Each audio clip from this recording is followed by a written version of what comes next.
আসসালামু আলাইকুম রহমতুল্লাহ। Lesson 14, rules number 1। না অ্যাডজেক্টিভের পরে নি, ই অ্যাডজেক্টিভের পরে কু ভাবে বোঝাতে ব্যবহার করা হয়। ভার্বের আগে ই অ্যাডজেক্টিভ থাকলে ই কেটে কু হবে, আর ভার্বের আগে না অ্যাডজেক্টিভ থাকলে না কেটে নি হবে। জেনতাই দেখিনি মিজিকাকু কিত্তে কুদাসাই, মিজিকাই ই উঠে যায়, কু হয়েছে। সামগ্রিকভাবে ছোট করে কাটুন।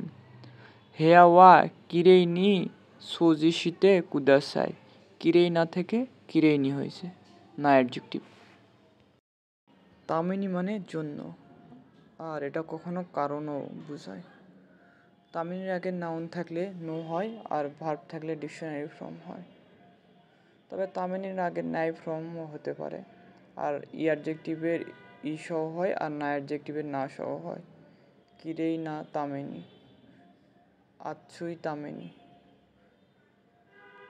আর জিএফটি এই নাউন আর ভার্বের ডিকশনারি ফর্ম, ভার্ব থাকলে ডিকশনারি ফর্ম, এই দুইটাই আছে অবশ্য। নাউন নো তামেনি মানে কোনো ব্যক্তি বা অথবা বস্তু অথবা কারণের জন্য, কাজ বা কাজের উদ্দেশ্য নির্দিষ্ট ব্যক্তির জন্য। ভার্বের ডিকশনারি ফর্ম তামেনি মানে কিছু করার উদ্দেশ্যে অথবা লক্ষ্য পূরণে, কাজ বা উদ্দেশ্য কোনো কার্য করার জন্য। কাজু কোনো তামেনি হাতারাকি মাস, পরিবারের জন্য কাজ করি। কেনকো ও মামুরু তামেনি উন্দোশি মাস, স্বাস্থ্য রক্ষার জন্য ব্যায়াম করি।